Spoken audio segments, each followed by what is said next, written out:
today's class we will be looking into the HTTPS. HTTPS basically stands for the Hypertext Transfer Protocol Secure. That is why we have HTTP and a S there, wherein S corresponds to secure. So basically HTTPS is a secure version of HTTP protocol that will make use of SSL along with, or it will make use of TLS protocol for encryption and authentication. So HTTPS basically is HTTP over SSL, which will basically refer to the combination of HTTP and SSL in order to implement a secure communication between the web browser and the web server. And the HTTPS capability is built into all the modern web browsers. So its use will depend upon the web server, which will be supporting the HTTPS communication. So here you can see the difference if I am going to use HTTP and if I am going to use HTTPS. So if I will be using HTTP, then you can see if there is any attack to the web browser that I am going to use, the attacker will be able to see the password that I am using or typing, and he can easily manipulate or misuse it. Whereas if I am going to use HTTPS, because there is encryption and authentication, whatever password that you type will not be observable for the attacker. And nowadays most of the search engines, they support HTTPS because they want to provide security. Even Google provides HTTPS as an option, so you can use https google.com. And the main principal difference which is seen by a user of a web browser, that is the URL, Uniform Resource Locator, that addresses begin with HTTPS rather than HTTP. And a normal HTTP connection uses a port 80, whereas HTTPS will use port 443, which will invoke the SSL. Now, I said HTTPS uses port 443 and HTTP uses port 80. So if you look at the difference between the two ports, port 443 is used explicitly for HTTPS services, and it is one of the standard port for the HTTPS, which provides encryption of the traffic so that all the transactions that are made will be secured. And most of the web servers or web browsers that you are using these days are almost 95% secure, because the site will use the port 443 for any transfer of information. Whereas in the case of port 80, which is used by HTTP, it is not very secure and it is like having high risk of being scanned, and the applications behind it are expected to be more sort of web applications. So that is why if you want your information to be very secure, then it is always better that you go for HTTPS. Now, when you are using HTTPS, the following elements of the communication are usually encrypted. First one is the URL of the requested document. Second one is the content of the document. Third one is the content of the browser forms that is filled in by the browser user. Fourth one is the cookies sent from the browser to the server and from the server to the browser. And fifth one is the contents of the HTTP header. So this HTTPS is documented in the RFC 2818, which is HTTP over the TLS. So basically there is no fundamental change in using HTTP over either the SSL or the TLS, but both these implementations usually will be referred to as the HTTPS. Now let us look into how the connection initiation occurs in the HTTPS. So for HTTPS, the agent acting as the HTTP client also acts as an TLS client. So the client will initiate a connection to the server on an appropriate port, and then it will send the TLS client hello to begin the TLS handshake. When the TLS handshake has finished, the client may then initiate the first HTTP request, and all the HTTP data will be sent as a TLS application data. So normal HTTP behavior, including the retained connections, will have to be followed in this particular case. Now there are three levels of awareness of a connection in the HTTPS. So at the HTTP level, a HTTP client will request a connection to an HTTP server by sending a connection request to the next lower layer.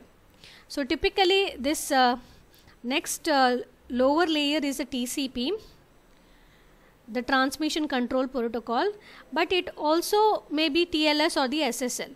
So at the level of the TLS, a session will be established between a TLS client and a TLS server, and this session can support one or more connections at any time.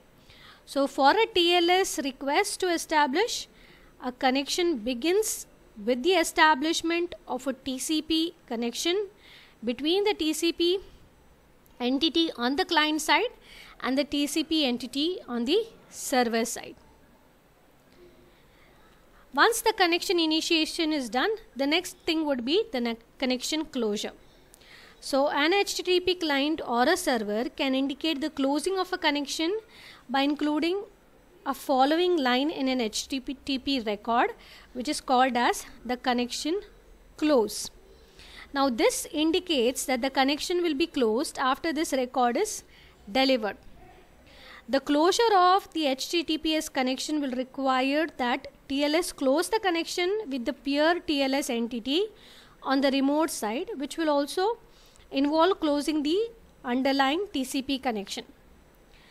At the TLS level, the proper way to close a connection is for each side to use a TLS alert protocol to send a close notify alert. And TLS implementations must initiate an exchange of the closure alerts before closing a connection. So a TLS implementation may, after sending a closure alert, close the connection without waiting for the peer to send its closure alert or generate an incomplete close message. Now, the HTTP clients also must be able to cope with the situation in which the underlying TCP connection is terminated without any prior close notify alert and without a connection closure indicator. So such a situation could be due to say programming error on the server or a communication error that causes the TCP connection to drop.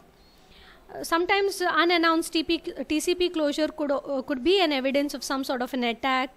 So the HTTPS client should issue some sort of security warning when this type of warnings occur. Now, once we are done with the HTTPS, the next part that we have is the secure shell, which is abbreviated as SSH.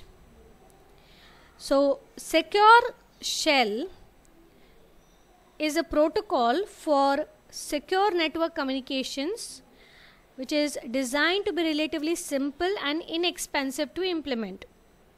So the main difference between the secure sockets layer and SSH, that is SSL and SSH, would be SSH is for securing executing commands on a server, whereas SSL is used for securely communicating the personal information. Moreover, SSH uses a username or a password authentication system in order to establish a secure connection. So if you look at the initial version of the SSH, which will be termed as SSH1, this was focused on providing a secure remote login facility to replace the Telnet. Telnet is a application protocol which is used on the internet or a local area network in order to test or troubleshoot some remote web servers or mail servers, as well as for remote access to MUDs, that is multi-user dungeon games and trusted internal networks. So one important thing about SSH1 was it was focused to provide a secure remote login facility, and the other one was to remote login schemes that provided no security. And other than this, in general, SSH also provide a more general client server capability, and that can be used for network functions such as file transfer and email. Now, after SSH1, we have a new version which is called as the SSH2. Now this SSH2 fixes a number of security flaws which were present in the original scheme. So if you look at SSH2, this has been documented as a proposed standard in the IETF RFCs, and SSH client and server applications were widely available for most operating systems.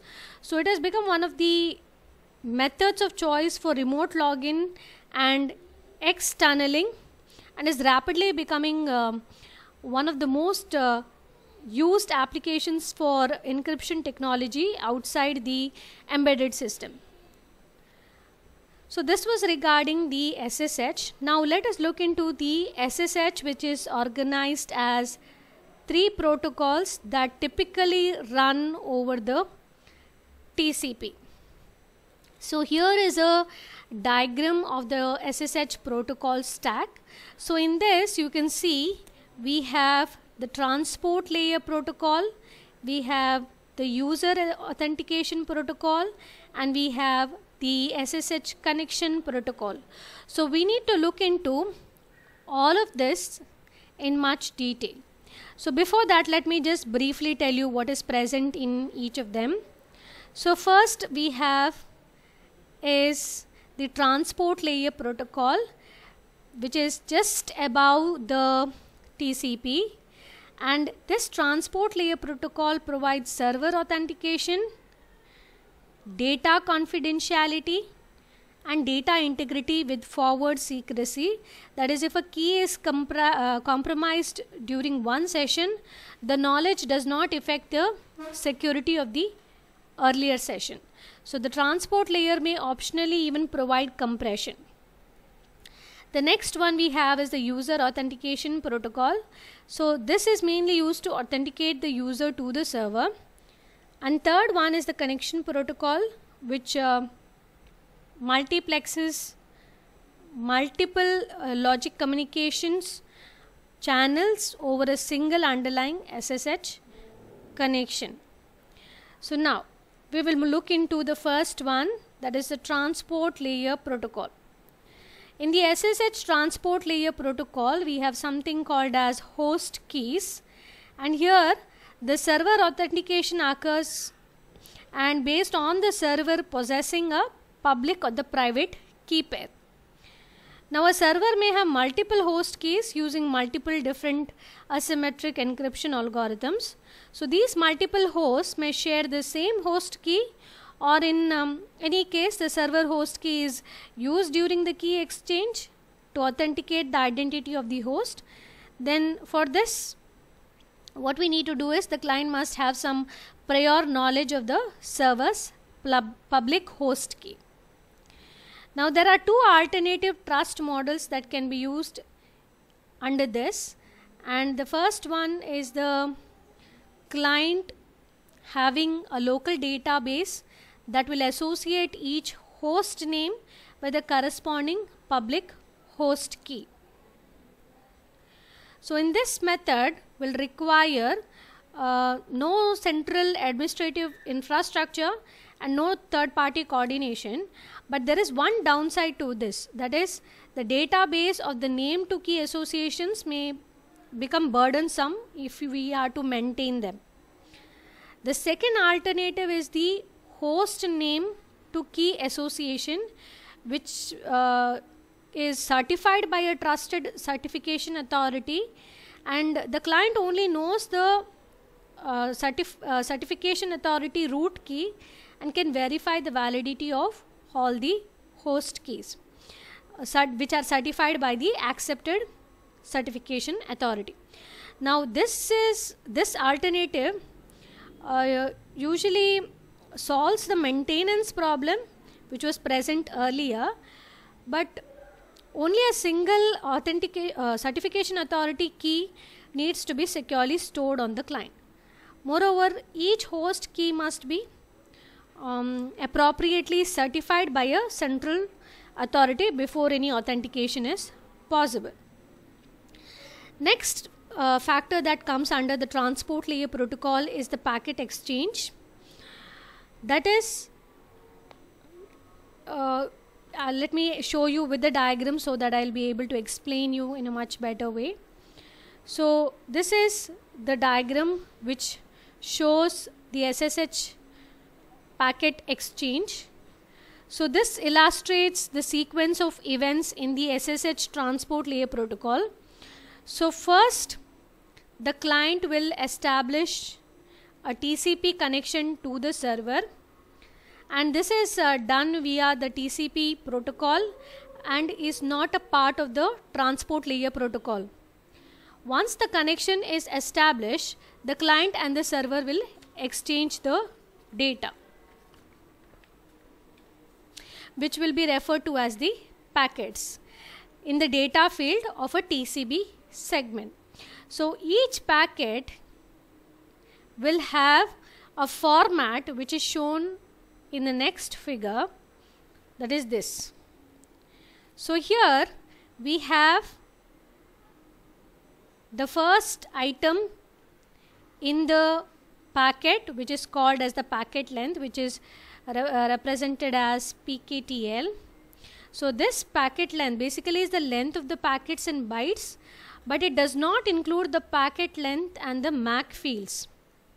Okay. The next is the padding length, which is represented as PDL, and this is the length of the random padding field. Okay, that is here. Next we have the payload. So this is corresponding to all the useful contents of the packet prior to the algorithm negotiation, and this field is basically uncompressed, because you can see this packet length and padding length basically are added after you compress the payload, whereas here this is the uncompressed payload. So if compression is negotiated, then in subsequent packets the field needs to be compressed. So next we have is random padding. So random padding basically stands for once an encryption algorithm has been negotiated, so this field is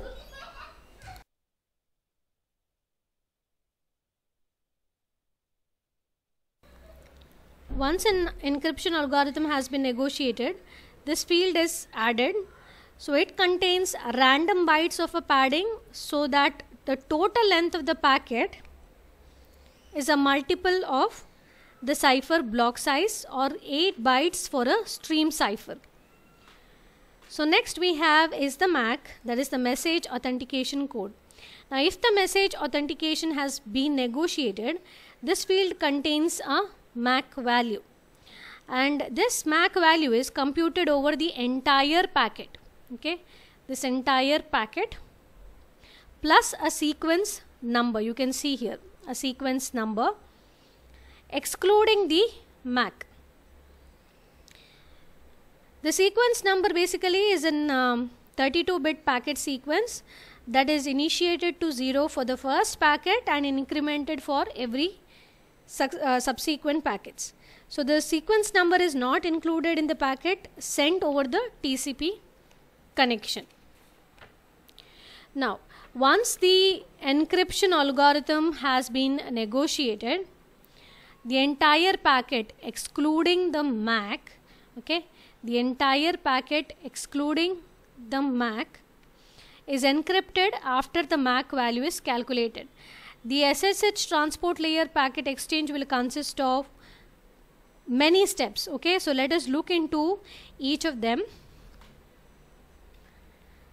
So here we are having the SSH transport layer packet exchange steps, and the first step to this is the identification string exchange, and this begins when the client sending a packet with an authentication string will have a form which is shown here, SSH dash proto version dash software version SP comments CR/LF, where SP, CR and LF are the space characters. Carriage return, this is the space character, this is the carriage return, and this is the line field. So next step is the algorithm negotiation. So each side will send an SSH underscore message underscore kexinet, which contains a list of supported algorithms in the order of the preference of the sender. Now there is one list of each type of cryptographic algorithm. These algorithms include the key exchange, the encryption, MAC algorithm, and the compression algorithm. So let me show you the table. So this table basically gives you the possible options for encryption, MAC and compression. So for each category, the algorithm is chosen on the client's list and will be supported by the server.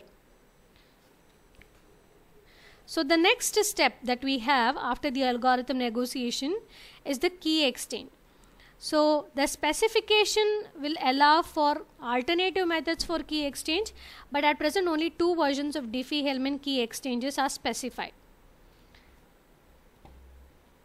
So let me just show you what are the steps involved in the key exchange. So you can see there are a total of 3 steps here. First C, which corresponds to the client. Okay, this C corresponds to the client and S corresponds to the server. Then we have P, which corresponds to a larger safe prime. G corresponds to the generator for a subgroup. Q corresponds to the order of the subgroup. So first the C, that is the client, will generate a random number. Second step, S will generate a random number and will compute. After the computation, the signature with its private key, and then server will send the information to the client. Then the signing operation will involve a second hashing operation. Whereas in the step 3, the client will verify the K underscore S, which corresponds to the server's public host key. Then the client is allowed to accept the key without verification, and this will basically render the protocol insecure against any active attacks. Finally, the client will then compute and verify the signature, the S on H. So here this various parameters that you see in the code, that is V underscore C, basically stands for the client's identification string. Then you have K underscore S, which corresponds to server's public key. I underscore C is client's SSH message underscore kexinet message. I underscore S corresponds to server's SSH underscore message underscore kexinet message that have been exchanged before these steps begin. Okay. So these are the steps that are involved, which also have the various hash codes that are represented here, and the short forms I've specified. C is the client, P is the large safe prime, G is a generator for a subgroup, Q is the order of the subgroup, and the various identification strings and public keys of the client and the server. Now once these steps are complete, the two sides, that is the client and the server, now will have to share a master key, and this master key is represented as K. So in addition to this, the server has to be authenticated by the client, because the server has used its private key to sign its half of the Diffie-Hellman exchange. So finally, this hash value corresponding to H will serve as a session identifier for a connection. Okay. Once this hash value is computed, the session identifier is not changed, even if the key exchange is performed again for the connection to obtain the fresh keys. So you have to remember here is that even though the computation is done, the session identifier will not change. So the key exchange can be performed again for the connection in order to obtain the fresh keys. Then the next step, that is the fourth step, is the end of key exchange. So this is signaled by the exchange of SSH underscore message underscore new keys packets. So at this point, both the sides, that is the server and the client, may start using the keys which are generated from K. Okay, which are generated from K. And let us look into the next step, which is the last step, that is the step 5, which is the final step, which is called as a service request. So here what happens is that the client will send SSH underscore message underscore service underscore request packet to the server to request either the user authentication or the connection protocol. So after this, all the data will be exchanged as the payload of the SSH transport layer packet, which will be protected by encryption and the MAC. Then, so next is the key generation that we need to look into. So this key generation basically will help in the generation of keys which will be used for encryption and the MAC. And these keys will be generated from the shared secret key, that is K, which is represented as K. The hash value from the key exchange, which is represented as H. The session identifier, which is equal to H unless there has been any subsequent key exchange after the initial key exchange. So if you look at the values that are computed, so here is the code which shows you how the values have been computed. So initialization value for the client to the server is computed in this form, hash. This code is being used. Next, initial IV server to client is computed in this way, wherein we have concatenated the various parameters like K, H and A, B. This basically is a label, and then we have concatenated the session identifier. Then if you want to compute the encryption key client to server, it's computed here. Then encryption key server to client, integrity key client to server, or integrity key server to client. So these are the various ways in which we can compute the values for the keys. So this completes the transport layer protocol.